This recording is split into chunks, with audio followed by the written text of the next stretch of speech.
Hey guys, welcome back for another video. Today we're going to do a quick little meal prep. This is real time.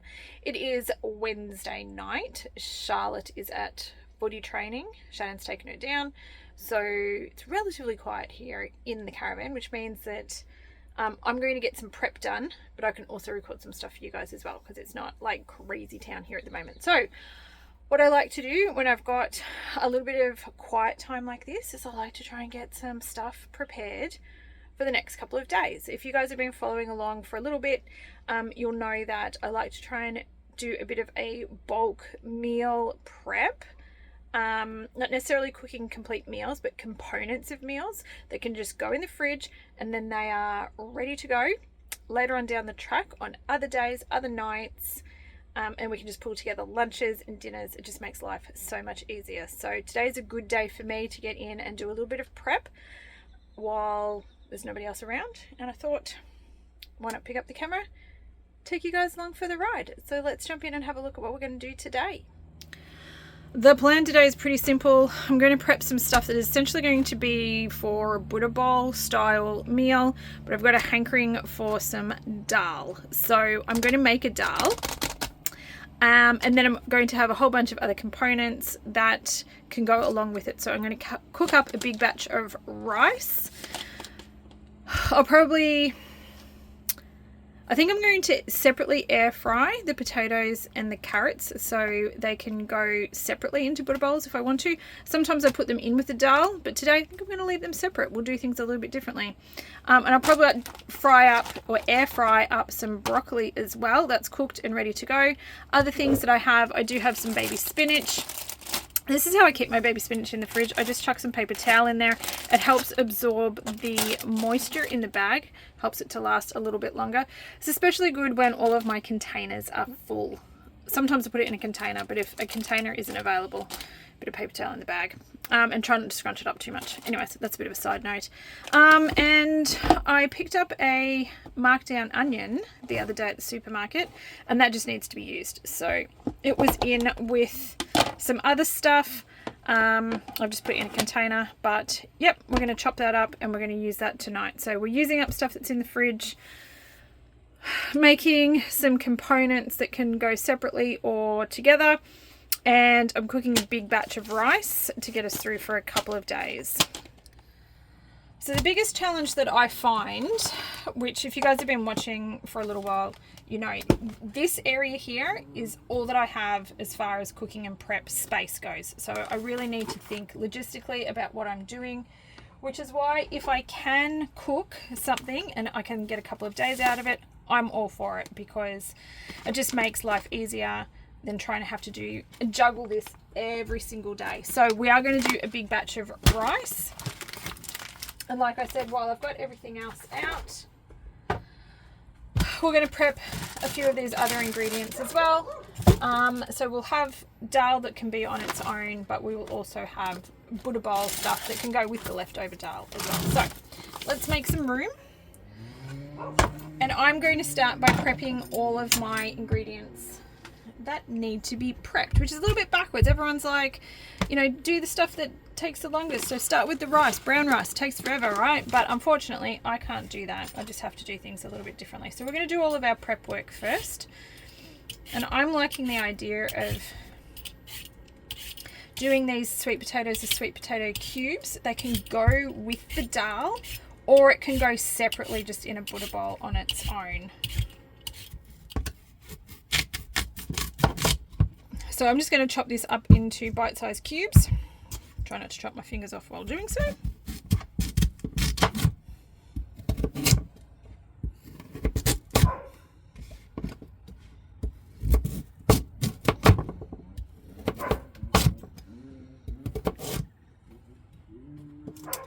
Alright, we'll try and get them all about the same size so they cook through in the air fryer fairly evenly, but it doesn't have to be a perfect science.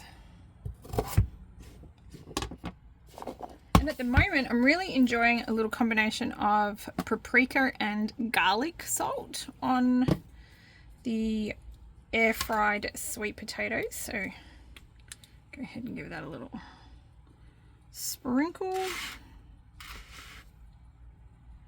pretty generous.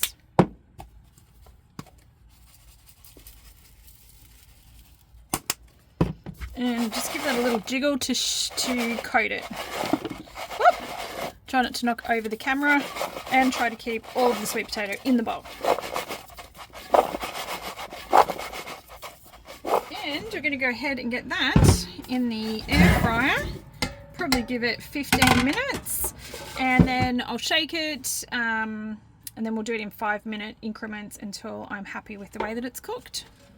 Alright, while those sweet potatoes are cooking outside, we're going to do the same thing with a whole bunch of carrots. So this is a third of a bag of the carrots. It's a fair bit, but it's all good. I'm going to go with half moons today because I like half moons. Personal preference. Cut them up any way you want. If you want to do this, it doesn't really matter. But kind of chunky. And we're going to do a similar sort of thing. I'm going to air fry them. Really enjoying roasted carrots at the moment in the air fryer. They're amazing. If you haven't tried it, give it a go. It's pretty good.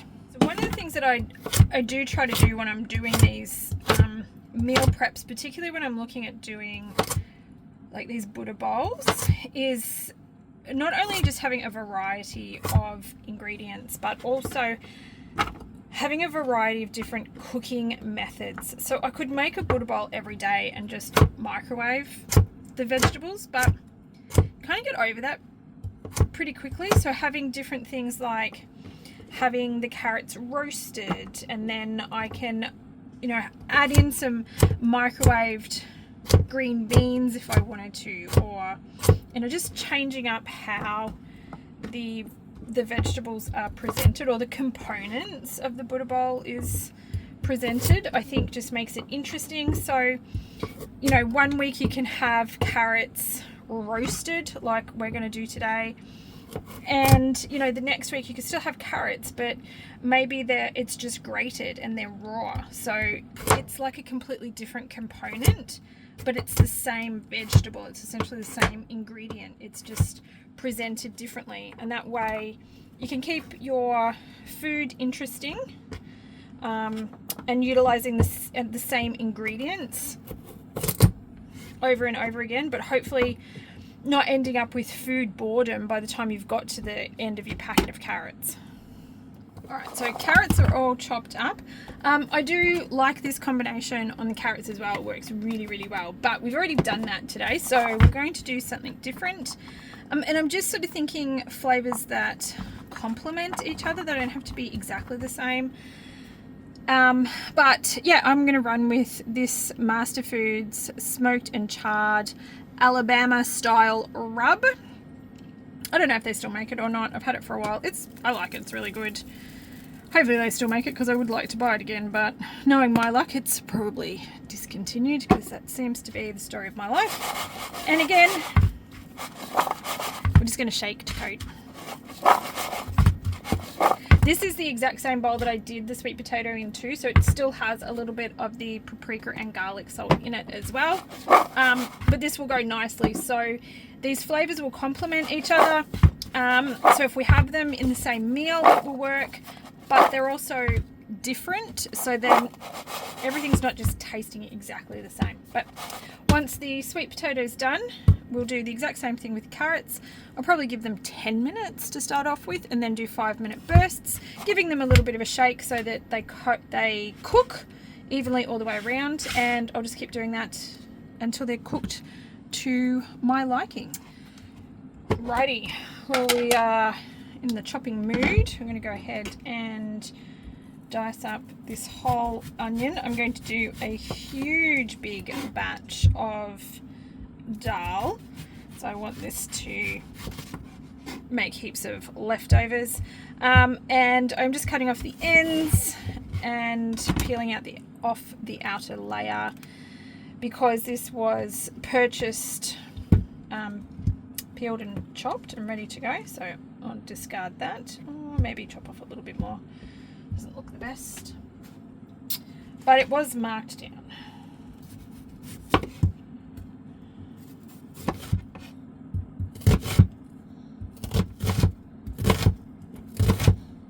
Alright, we'll also go ahead and dice up a couple of cloves of garlic. It's about 4.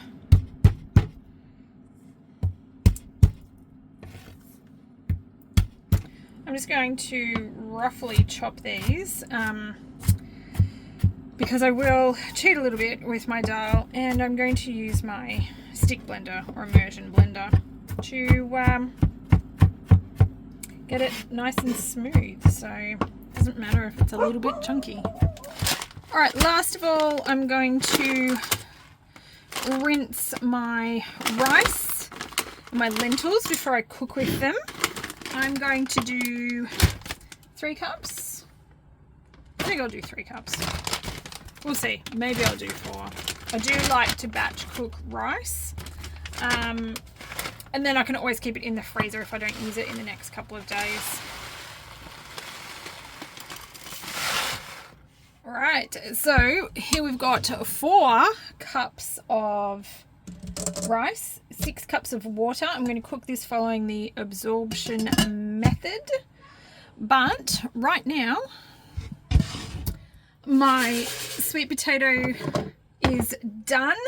So these had 20 minutes in total at 200 degrees.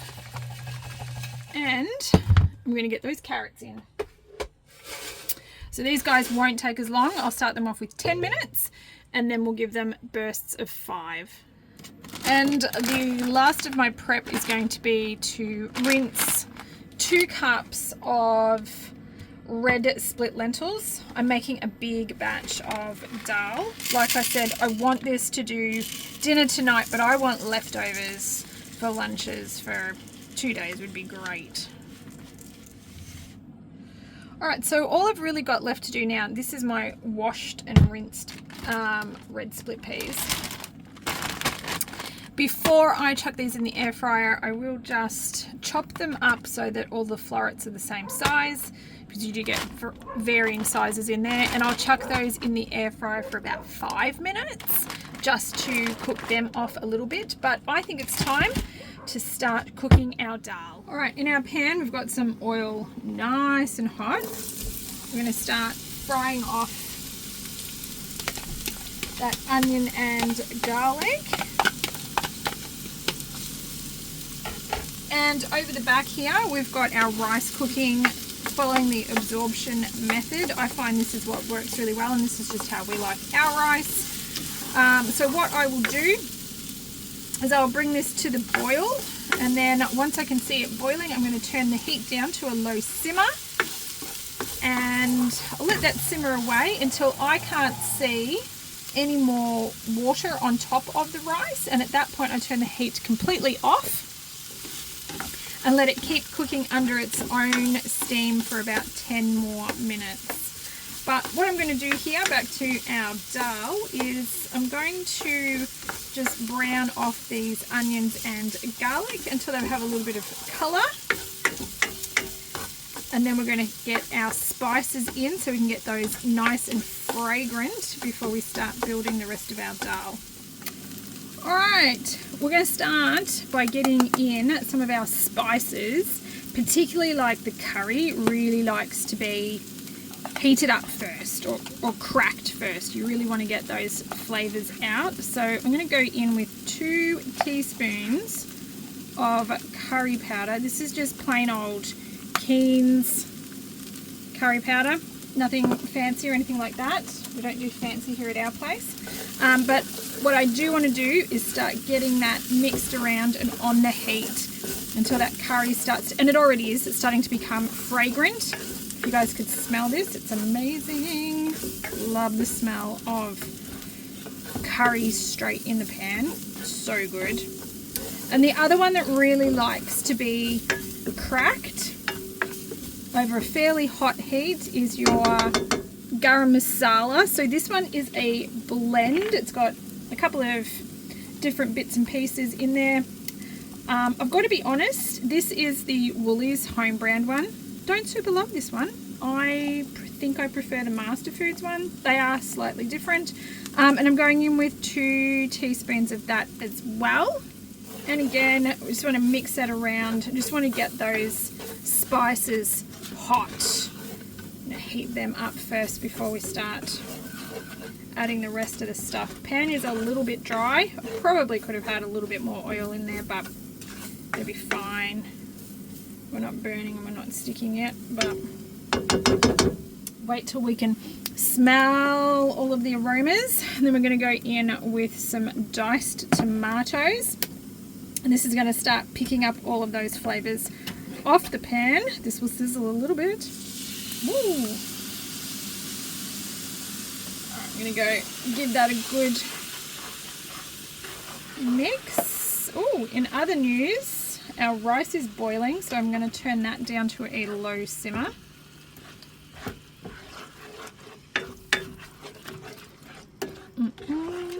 Delicious. Alright, so while we don't have too much in here, we want to get our flavors in early. I'm going to go in with some garlic powder, onion powder, paprika and turmeric. I'm going to go probably just a teaspoon of each, maybe half a teaspoon of the turmeric, and we're going to start building up this sauce. Alright, so we've got a teaspoon of each because that's just easy, and you want lots of flavour. Don't be afraid of flavour when you're doing things like curries and dals. I used to hold back, but not anymore. Alright, so I've just got a little bit of water in here getting out the rest of the tomatoes. It's also going to add a little bit more liquid back in. I'm going to give that a good stir. Get those flavours all the way through. And I don't know why I do this. This is just how I measure it. I'm going to go in with 2 cans of water because I've got 2 cups of lentils. So that's 800 mils of water. That a good mix. Your other option is to use a bit of stock. I don't have any stock at the moment, so I'm just going to add a couple of teaspoons, 2 teaspoons of a stock powder. Let's give that a stir. And we're going to very gently add in our red lentils. Alright, ideally you would not let your rinsed lentils sit there for as long as what I do, but unfortunately, as we have established, limited room. So we just deal with it. It's not the end of the world. I'm going to put the lid on this, bring it to the boil and turn it down to a simmer. And this wants to simmer for like 20 to 30 minutes. Really want to cook these lentils through. They are a quick cooking lentil because they are a red split lentil, but we want these to cook really well, but we also want those flavors to develop. You can add more curry powder to this as well if you like a bit more kick. We tend to err on the milder side because Charlotte doesn't like a lot of spice, but that doesn't mean hold back on the flavor. Definitely get in there with those other flavors as well. So lots of flavor, just not lots of spice.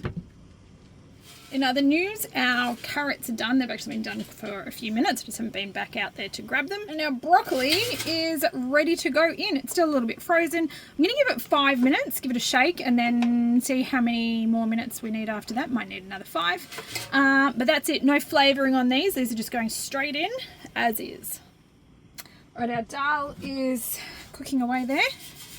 This is our broccoli. I'm just going to pop this into a container, and these are all of our little add-ons for our Buddha bowls that we've cooked. The rice is just sitting over here.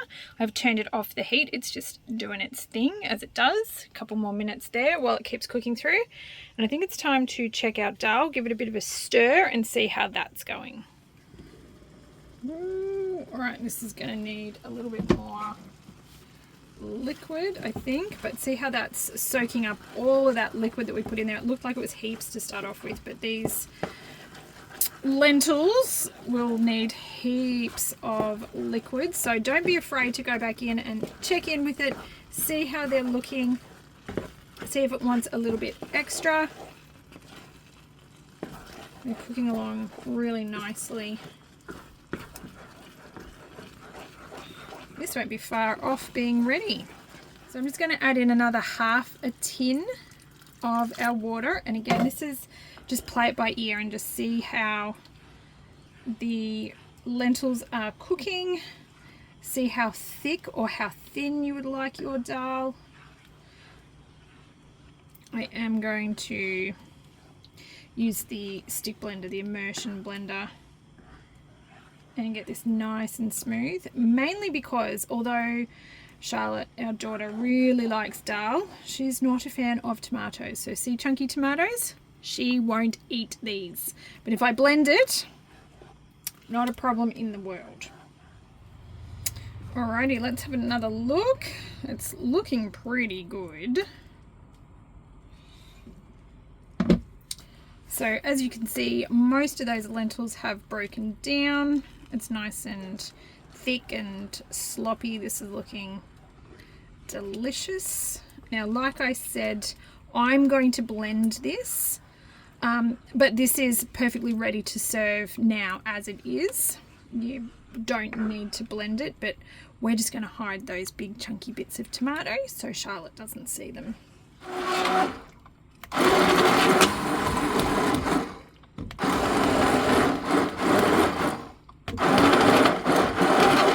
Alright, and there we go. So all I've got to do now is dish up. Alright, and there we go. There's a really simple bowl just using some of the ingredients that we cooked up today. I didn't throw in any baby spinach, but that would be a great addition as well. Also, if you have any leftover veggies, throw those in. Basically, I've got rice on one side, I've got dal on the other. I have topped it with a little bit of homemade yogurt, and we're just going to top it with whatever we've got. So there we go. Really easy dal, but also ingredients that I can use for lunch tomorrow and the day after in just some Buddha bowls.